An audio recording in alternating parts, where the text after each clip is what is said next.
Good morning, everyone. So today, as a part of our course, Fundamentals of Soil Science, we are going to learn about soil profile. So before learning about soil profile, we need to understand what are horizons and what is meant by epedon, what is meant by polypedon. And so in this lecture, we are also going to cover about what is the description we are going to do to describe soil horizons, soil profile, and what is the difference between surface soil, subsoil. And we are also going to learn about soil structure and how the structure is classified based on different aspects. So first, let me tell you what is meant by a soil profile. So soil profile is nothing but it is the vertical section of soil which depicts all the horizons, and it extends from the surface of the soil to the underlying parent material which lies far beneath the surface. So when you see this image, the bottommost one is bedrock and all the layers lying above it are horizon, and the topmost one is surface soil. So the soil profile extends from the surface soil to bedrock. So let us understand what are meant by horizons. Horizons are nothing but they are the horizontal layers which are parallel to the surface, and they have distinct and uniform characters. That means each horizon is having similar characters on its own, and it varies with the layers or horizons lying above and below it. So it is so as you see this image, each horizon is having uniform color, uniform density, uniform organic matter accumulation, colloids, hardness, structure, and texture. And it is varying with the horizons which are lying above and below it. So all these are called as horizons. Soil profile is nothing but it depicts all the, when we take the vertical section of soil from top to bottom, it depicts all these horizons which are lying one below the other. So next one is what is meant by a pedon. Pedon is nothing but it is considered as the smallest volume of soil which contains all the soil horizons. So it's generally having surface area of 10.76 square feet or approximately 1 square meter. So it extends from ground surface down to bedrock. So it represents it in simple terms. We can say it as miniature soil. So it is nothing but three-dimensional body. So here you are expected to have like blanks like what is the smallest unit of soil or smallest volume of soil is known as. So you should write it as pedon. So next one is polypedon. So now it is nothing but it is the combination of number of pedons. So when you see this image, there are three polypedons in this image. One is polypedon A, polypedon B, and polypedon C. So each polypedon contains number of pedons in it. So and all these polypedons together form one landscape or one unit of soil. Now you got it. What is meant by pedon? What is meant by polypedon? And then what is meant by horizon, what is meant by soil profile. All these terms we should understand first. Now we will go in depth. So all these horizons, when we take the vertical section of soil, different horizons will be visible to us. All these horizons are divided into two types. They are nothing but master horizons and subordinate horizons. First one is master horizons. Master horizons are nothing but those horizons which are formed from the soil forming factors. There are five soil forming factors according to Jenny, like climate, organisms, relief, parent material, and topography. So, all these five factors act on them, and their interaction effects will act on them and lead to the formation of master horizons. So, these master horizons are present in all types of soil. So, they are designated by English capital letters. So, generally, there are a hypothetical or ideal soil profile contains generally six master horizons which are denoted by O, capital A, capital E, capital B, capital C, and capital R. So all these are called as master horizons. Then coming to subordinate horizons are not present in all soils. They are defined or confined to only one particular location.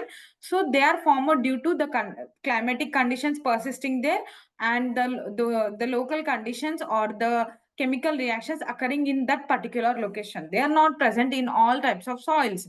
So they are called as subordinate horizons. Master horizons are depicted by capital letters, whereas subordinate horizons are depicted by small alphabets. Okay. So now got it what are master horizons and what are subordinate horizons. So now we will try to understand what is the importance of learning this soil profile. So why we have to learn this soil profile? So generally, we should learn the soil profile because it is useful in surveys. It serves as typical example for soil mapping and also one of its components. And it is also useful for research purpose, which serves as a base record which serves as a baseline record to illustrate the environmental setting and relationships between the soil attributes. And it is also useful for land resource development, which serves as base for building georeference land information systems. So generally, we will study soil profile in order to classify or in order to map soils, in order to identify certain types of horizons, in order to identify certain types of soils. So that is why we have to learn the soil profile.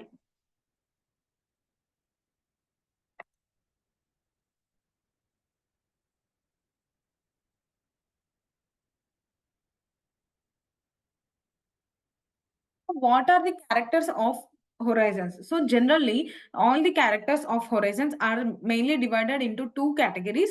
One are inherent characters and the other are acquired characters. Inherent characters are nothing but those characters which are inherited from the parent material. They are geological in nature. That means, example, the minerals which they contain, they are not acquired by their own. They are just carried from their parent material to them, like example quartz, mica, feldspar, whichever the mineral is abundant, that is generally the carry forward of the parent material itself. Then coming to acquired characters are developed by them due to the climatic conditions in which they are developed, due to the local conditions which are occurring, and due to the processes which are involved in the soil formation. For example, elevation and illuviation. So similarly, like humans also, inherent characters means the genetic characters which we acquire from the parents. Acquired characters are nothing but which we acquire due to the societal conditions, peer relations and all. So that similarly it applies to these horizons also. So how do we describe one horizon? So what are the different components we use for description of soil horizons? First one is we should describe it based on its designation and dimensions, then based on its soil color, then primary constituents, then organization of these constituents, then porosity, concentrations of various minerals, elements, whatever it may be, then biological activity, soil reaction, and samples. So I am providing you one image where this is one of the research work of our means our colleagues. So here how they have described this one down or one horizon has been given. So first they should mention about the latitude, longitude of that location, and what are the cropping systems, existing cropping system and previous cropping system, and what is the depth of each particular horizon, what is the color, what is the texture, structure, everything they has to maintain. So these are the sheets which are used for describing the soil horizons. So, each one how to designate, how to describe, we will see in detail. Firstly, designation and dimension. So each horizon will have one symbol. As I said earlier, master horizons will be represented by capital letters, whereas subordinate horizons will be represented by small alphabet. So if suppose the that particular horizon is having different horizons, like that particular profile is having different horizons like A, E, B, C, R, you should denote it with their capital letters. If they're having any particular subordinate horizons, then you have to write that particular small alphabet immediately after the capital letter. Suppose if in horizon A, if there is high amount of disturbance or high ploughing is occurring, then you should write it as capital A followed by small p. Okay, then if suppose in capital B horizon or in subsoil, it is also known as subsoil.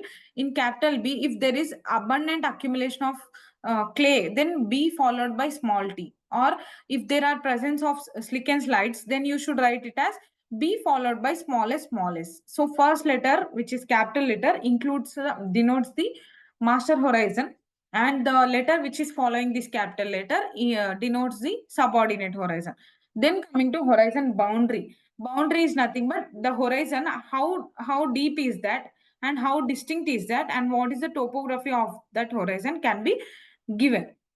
And then coming to see like this, it can be designated A, E, B, C and all. Then based on soil color, how do you distinguish?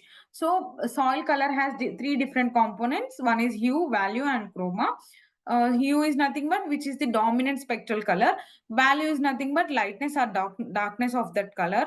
Then chroma is nothing but purity of the color. So these three can be indicated both in dry condition and moist condition according to the Munsell soil color charts or any other standard soil color charts can be used for describing all these three. These three values can be given both under dry conditions as well as moist conditions.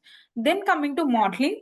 So what is the abundance, size, contrast, boundary and color can be given under dry and moist conditions. Then based on the primary constituents are nothing but sand, silt and clay. So their proportion is nothing but texture. So how the texture, what is the texture of that particular horizon? Is it sandy, loamy sand, sandy loam? There are 12 textural classes. So based on the texture of that particular horizon, we can give the information. Then coming to rock fragments, gravel, stones and boulders, their percentages can also be mentioned. All these comes under primary constituents. Then how they are arranged? The arrangement of these constituents is nothing but soil structure. So soil structure based on type or size and grade can also be mentioned. Then consistency. Which consistency is present? Is it wet consistency, dry consistency, or moist consistency? Can also be given.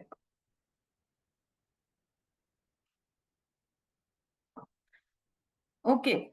Then coming to voids or porosity, which type of voids are present? Like macropores are present in abundant or micropores are present in abundant.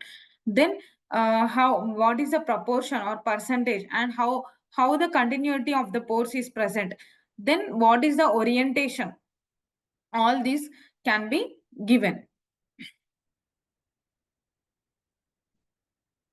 Then concentration of certain things like cutaneous features. Cutaneous means nothing but the word cutaneous means like skin. It is not, it serves as the skin. How the clay, humus, pressure phases, slick and slides and iron coatings are concentrated can also be mentioned. Then cementation and compaction, continuity, structure, nature and degree can be given. Then mineral nodules. Then soil reaction. Soil reaction means nothing but it is the presence of carbonates or pH. Presence of carbonates means non-calcareous, is it slightly calcareous, moderately calcareous, all these can be mentioned. Then field pH means how much pH is present in that particular horizon can be given. So this is how we describe a soil horizon or a soil profile or pedon, whatever it may be. All these are the components or constituents which are used for the description of soil horizons. Now we will learn about the characteristics of master horizons and subordinate horizons. So first and topmost layer is O horizon. O horizon means organic horizon. So this horizon is generally absent in cultivated soils. Very important blank. So it is only present in undisturbed soils or virgin soils or forest soils only. Okay. Why is it absent means organic horizons means it is completely filled with organic matter. So its characteristic is accumulation of organic matter. Either it may be non-decomposed, decomposed or partially decomposed organic matter. So in cultivated soils, due to continuous soil disturbance, the organic matter is lost, with the top layer is lost. So the soil profile starts from A horizon in cultivated soils. So due to the accumulation of high amount of organic matter, it is very darker in color, and this layer is seen as top layer only in undisturbed soils and forest soils, as I said. So you can see the image also. This is the top layer and how dark is it. You can observe here. Then coming to A horizon. A horizon is also known as topsoil, very important blank. A horizon is called as topsoil. It is the topmost horizon in the cultivated mineral soils. So this layer is darker in color due to it is also having organic matter accumulation. So it appears darker. It is also characterized by high amount of plant available nutrients and also high amount of root distribution occurs in this horizon. You can see in this picture also. So O horizon, then followed by A horizon in forest and undisturbed soils, whereas only in our cultivated soil, it starts only with the top layer is A horizon. Then coming to B horizon, you can, sorry, E horizon. E horizon is nothing but it is a third top layer. This layer is characterized by elevation process. Very, very important. So elevation is nothing but washing out. What will be washed out? Washing out of aluminum oxides, iron oxides, and clay will occur in this layer, and it will wash out from that layer and it will be accumulated in the bottom layer. So due to washing out of all these, it will appear very pale in color. As you can see in this image here, so the E horizon is pale compared to the top and bottom horizons underlying it. So next one is B horizon. B horizon is the layer which lies next to E horizon. This B horizon is also called as subsoil. So it is characterized by hard pan, and it is characterized by elevation process. So whatever is washed out from E horizon will accumulate in B horizon. That means accumulation of sesquioxides and accumulation of clay is the characteristic feature of B horizon. 3 points you should keep in mind. B horizon is also called as subsoil zone of elevation, and it is characterized by washing in of clay, organic matter, and sesquioxide. Then coming to C horizon. C horizon is nothing but it is the other name of parent material. So there bedrock is present. So when bedrock is undergoes weathering process, so unconsolidated and partially weathered product will lie on this bedrock. This unconsolidated and partially weathered product is known as C horizon. It is also known as parent material. So you can see here, especially under arid and semi-arid region, the sea horizon will appear light in color due to the presence of lime and gypsum. So here you can see how the sea horizon in normal soils and how is it in arid regions, arid and semi-arid regions. Then coming to the R horizon. R horizon is nothing but bedrock. It is the bottommost layer of the soil profile. So this R horizon is characterized by consolidated hard parent material. Okay. So here some points you have to remember. So the sequence of the horizons is very important. O, A, E, B, and C. So all these together is known as soil profile. A plus B plus C horizons is known as regolith. Only A plus B horizons without C horizon is known as solemn. Okay, and the layers which are lying. So you can see in this image here, between O and A horizon, there is a transitional layer. It can be represented by capital O and capital A, followed by capital A. Then in between A and E horizon, there is again one transition layer. It can be represented by capital A and capital E. Then in between E and B also, one transition layer is there. That is known as capital E, capital B. Then between B and C also one transition layer is there, which is depicted by BC. Then between CR also CR. So like that, all the transitional layers which are lying between the horizons will be represented by two capital letters, whereas the subordinate layers which are present within the master horizons is represented by one capital letter and one small letter. We will see in the coming slides. So subordinate horizon characters, as I said earlier, subordinate horizons are nothing but those horizons which are confined only to one particular location due to the presence of that particular climatic conditions and that particular chemical reactions or accumulations, whatever are occurring there. So there are number of subordinate horizons. So each subordinate horizon is depicted by small letter. So here, small n represents the accumulation of sodium. Then small o represents the residual accumulation of sesquioxides.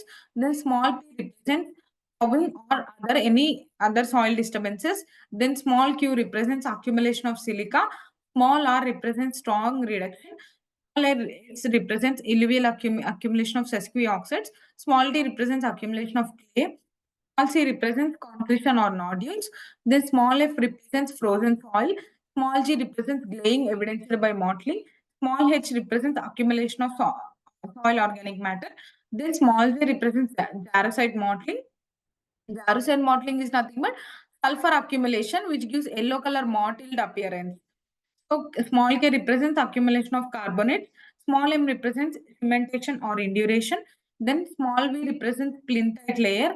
Then small w represents color, development of color or structure. Small x is fragipan character. Small y accumulation of gypsum. And small z is the accumulation of salts which are more soluble than gypsum. So all these are used for characterizing the horizons. So you can see here one example of a soil profile of black soil. Here they have given capital A and small p. Capital A is nothing but top soil layer, and small is P indicates the plowing or soil disturbances which are occurring. So how is it depicted? You can see here. Then capital B, this is nothing but subsoil. It is followed by smallest. That means they are telling us that in subsoil there is abundance of slide presence. Then capital B and capital C is nothing but it is the transitional layer between B horizon and C horizon. So similar, one more example for red soil also.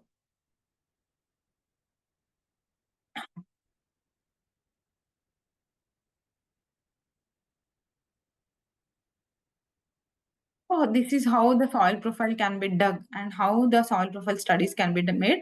And here on the right side, if you see the image, this is called as monolith. Monolith. So now we will see the differences between surface soil and subsoil. So surface soil is nothing but it is the completely weathered material. So as it is completely weathered, it is loose and friable and it is highly porous in nature. It has final soil particles like silicate clays. It has good aeration and due to presence of high organic matter, it is darker in color and it has high microbial activity and it is highly fertile. There is no hard pan occurrence here and good physical condition and also high CEC. Whereas subsoil, if you see, it is partially weathered. It is dominated by coarser particles like quartz. Then it is massive and compact and it has poor aeration and the number of microbial activity is low. Number and microbial activity is low and the organic matter is low. Then it is lighter in color and the fertility is also low compared to surface soil and it has hard soil pan and then poor physical condition and low CEC. So all these are this is very important question for your exam point of view. So till now we have learned about soil profile, master horizons, subordinate horizons and differences between surface soil and subsoil. Now we will see what are different components of soil. So if you take a handful of soil or 100 grams of soil, every soil has three phases in it. One is solid phase, second is liquid phase, third is gaseous phase. So when you take the solid space, the solid space will be 50% and the pore space will be 50%. So solid space includes mineral matter and organic matter. So this 50% can be further divided into 45% of mineral matter and 5% of organic matter, whereas pore space has two components in it, that is soil air and soil water. So if we take any ideal soil conditions, this any ideal soil will contain 25% of soil air and 25% of soil water in it. So if suppose if you are asked to write about the soil components, then you should describe the different phases of soil. Then you should write what is the percentage distribution of solid space and pore space. Then again, how further pore space is divided. So you should also depict it with the help of this diagram. So with this, we have completed the soil profile and components of soil. Now we will learn about soil structure. Before learning about soil structure, in earlier classes, we have learned about what are the primary constituents of soil like sand, silt and clay. So their proportion is known as soil texture. So their arrangement, how the sand, silt and clay fractions are arranged, their arrangement is known as structure. So to learn about soil structure, we need to learn about two important terms. One is bed and one is clod. So arrangement of primary constituents into aggregates is known as soil structure. So if these aggregates are naturally formed, then it is known as bed. If these aggregates are artificially formed, that means with the help of any tillage instruments or due to any physical manipulation of soil, if they are artificially formed, then it is known as clod. Very important for blanks purpose. So here you can see the first one is natural aggregate and the bottom image is clod. So here this slide shows the definition of soil structure. That means arrangement of primary constituents into aggregates is known as soil structure. So soil structure is very important physical property which changes with physical manipulation of soil. So this soil structure influences many other physical properties like water retention, movement, and availability. It also dictates some properties like heat transfer and hydraulic conductivity, then soil aeration, then bulk density, then soil porosity, and also chemical properties like nutrient availability, retention, nutrient movement, and other nutrient transformation. All these are the important processes which are governed by soil structure. So here you see in this image, these are the primary particles or primary constituents. Clay particles, sand and silt particles are present. All these particles are arranged together to form a group. That group of them is known as soil aggregate. So these all are joined by different cementing agents like clay, organic matter, or iron and aluminum oxides. All these serves as cementing agents. So all these cementing agents will join these primary constituents to form an aggregate. So we will see how the structure is classified based on different aspects.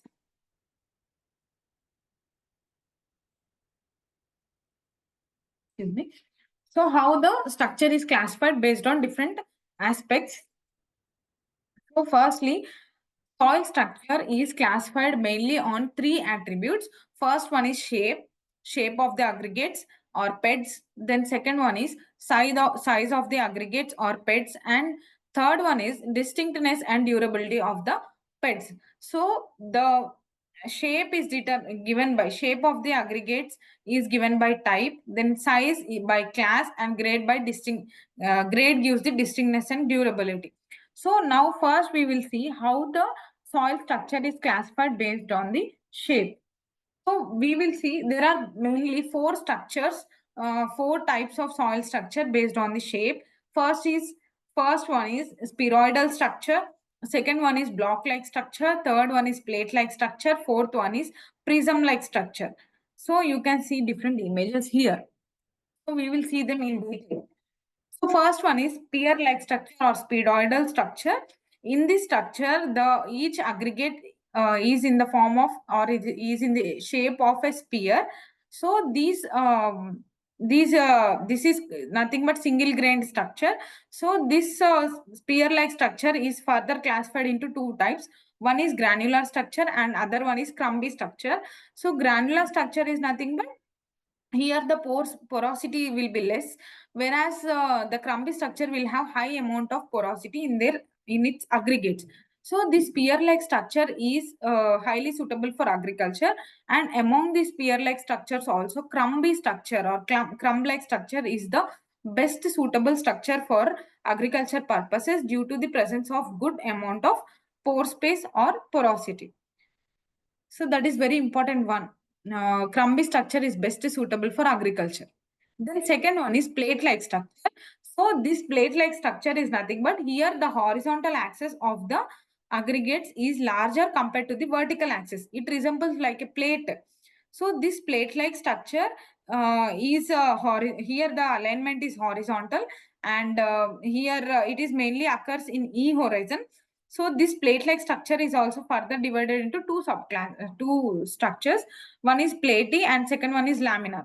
Platy means the thickness will be more, whereas laminar means the thickness of the each aggregate will be low. So this plate-like structure is worst structure, means it is not at all suitable for agriculture because it hinders the infiltration, it hinders the root penetration, it hinders the seedling emergence.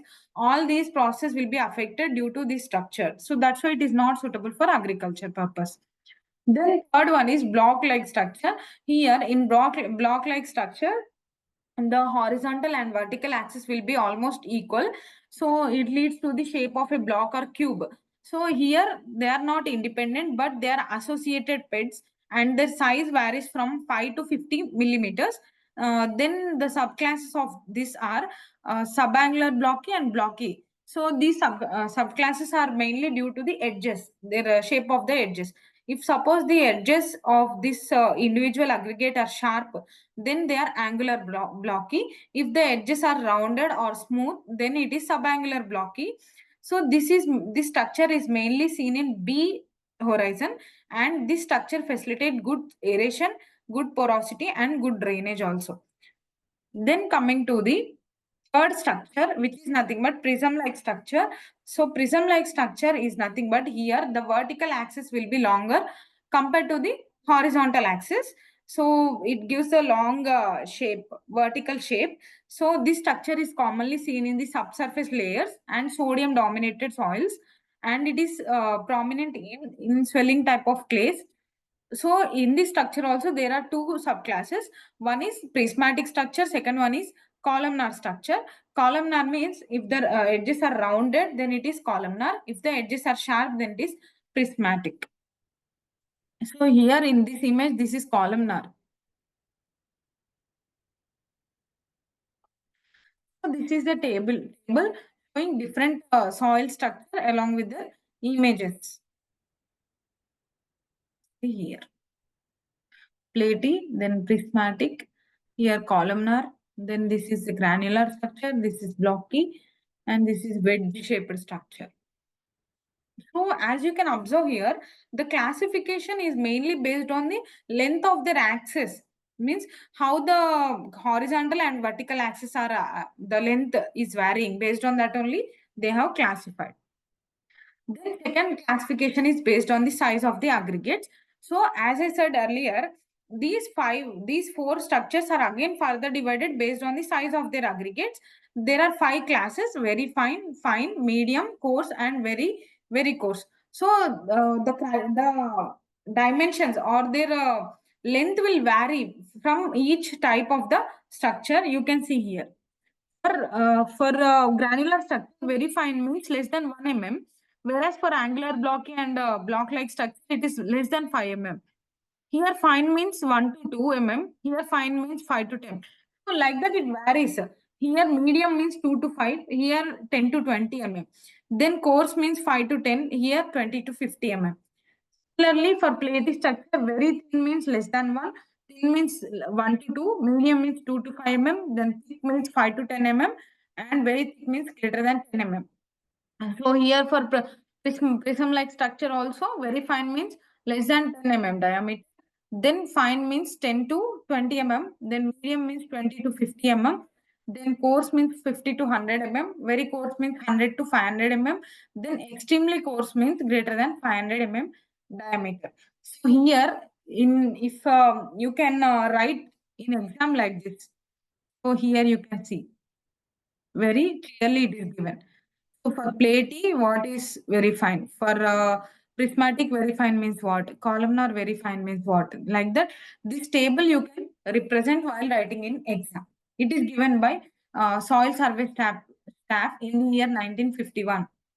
Okay. So now third classification is based on the distinctness or durability. Distinctness or durability means strength. So if you take the aggregates, how durable they are, how strong they are, or how distinct they are. So here there are two types, structureless or massive.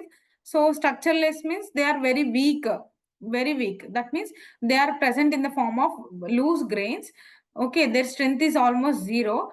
So they are called as structureless soils. Structureless soils means mainly alkali soils or sodic soils.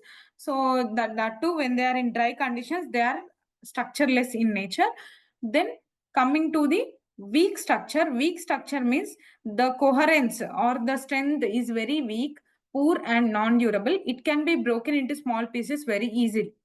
Okay. Then second one is moderate. Moderate means fairly durable pets, and they are distinct and they are somewhat well developed.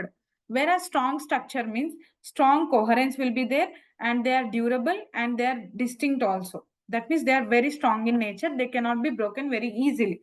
So so grade of the structure means you will write grade of the structure will be differentiated into two types, structureless and massive. Structureless means nothing but sodic soils. That means they are usually loose grains. They do not have any proper structure. Then massive means in that again three categories. One is weak structure, moderate, and strong. Okay, so this is the classification of soil structure, very important. If you are asked to write about soil structure, you should write about definition. Then you should write about their classification in the form of flowchart. Then while explaining each like type, size, everything, you should be representing along with the diagrams for sure. one more important thing what we should learn is we should also understand the importance of soil structure. As I said earlier, this soil structure dictates many other physical properties like bulk density, porosity. Okay, each one you have to explain in detail. Suppose porosity is there.